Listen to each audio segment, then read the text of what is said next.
పురుషాధిక భావం ఇంకా మగాళ్ళు ఉంది.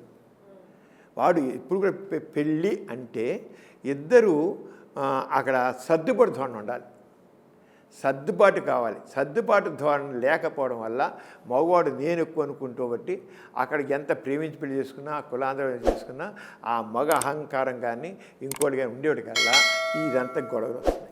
అరే ఒకసారి అమ్మాయి కరెక్ట్ అయితే అమ్మాయి కరెక్ట్ అయినా అబ్బాయి ఊరుకోవాలి. అంతేగాని వీడికి ఈగో, చెత్త ఈగోలు, పనికిరాని ఈగోలతో ఇది అవుతున్నారు. అందుకని ఇవన్నీ పెళ్లి చేసుకుని డివైడ్ అయిపోవడం జరుగుతుంది. మేము చూసినప్పుడు పూర్వకాలంటే ఇప్పుడు చదువుకున్న ఆడపిల్లలకి ఒక రకమైనటి వాళ్ళు చదువుకున్నారు, వాళ్ళకి తెలివితేటలు ఉన్నాయి, వాళ్ళకి కాళ్ళ మీద నిలబడే శక్తి సామర్థ్యాలు ఉన్నాయి. అయినా మగవాడు నేను చెప్పినట్టు ఉండాలి అంట. ఇప్పుడు ఆడ ఊరుకోదు. అలాగే తనకి ఏదైనా సరే తనకి స్వాతంత్ర్యం తను చేస్తుంది, తనకు స్వేచ్ఛగా ఉంటుంది, తను స్వేచ్ఛగా ఆలోచించగలదు, చేసుకోవాలి, బతకగలదు ఉంది కనుక అణిచివేతకి గురి. ఇప్పుడు అణిచివేతకి పడేవాళ్ళు ఎవరు లేరు, ఆడపిల్ల ఉండదు. ముందే పోతే నన్ను చంపింది అనే నిర్ణయం ఇప్పుడు ఆడపిల్ల తీసుకుంది. అది కావాలండి, ఏం పర్వాలేదు. ఎందుకని పడి ఉండలాగా, ఎందుకు పడి ఉండాలంటాను. అయితే సర్దుబాటు మాత్రం కావాలి, ఇద్దరు సర్దుబాటు మాత్రం కావాలి. పెళ్ళి అంటేనే ఇద్దరు సర్దుబాటు అండి. పెళ్లి సర్దుబాటుతోనే మనం ఉంటుంది. ఎప్పుడు కానీ కొన్ని ఇబ్బందులు సర్దుకోవాలి చాలా ఉంటుంది. కానీ సర్దుకోవడానికి వీలు లేనప్పుడు పోవాలి. కానీ వాళ్ళ యాంగిల్లో మనం ఆలోచించాలి. మన యాంగిల్ మన పైకి వెళ్ళి అనుకుంటాం, మరి వాళ్ళ ఏరియాగా హర్ట్ అవుతుందని మనకు తెలియదు.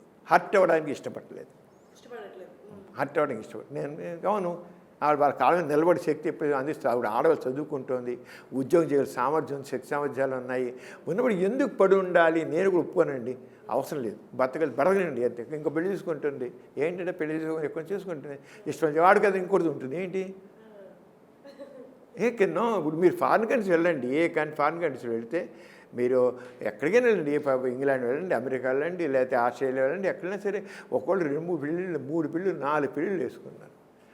మర్యాద విడిపోతున్నారు వాళ్ళు, చాలా మర్యాద విడిపోతున్నారు వాళ్ళు. నీకు నాకు పడట్లే కనుక విడిపోదాం అంతే, that's all.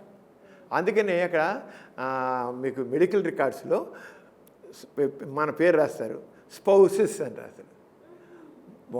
First spouse, second spouse అంటే భర్త ఉండదు అక్కడ, స్పౌసెస్ అంతే. భార్య భర్త స్పౌసెస్ అంటారు. ఆడవాళ్ళైతే వాడు మొదటి మొగుడు, 2వ మొగుడు, 3వ మొగుడు, 4వ మొగుడు, 5వ మొగుడు. ఆ స్పౌసెస్ పిల్లలు పుడతారు. ఏ స్పౌస్ పిల్లలు పుట్టారో వాళ్ళ పేరుకి పక్కన ఉంటాయి. వాళ్ళ నాన్న వేరు, వాళ్ళ నాన్న వాళ్ళు వచ్చి వాళ్ళు పుట్టినరోజు వచ్చి పలక. అందుకని ఫాదర్స్ డే గర్ల్స్ డే అని పెట్టుకుని కానుంది. వాళ్ళ వచ్చి కనీసం ఆ రోజు వాళ్ళ నాన్న వచ్చి పిల్లల్ని పలికించి వెళ్తారు. అంటే మర్యాద విడిపోయారు, మర్యాదగా ఉంటారు. ఇక్కడే తన్నుకుంటున్నాం, చంపుకుంటున్నాం, కొట్టుకుంటున్నాం.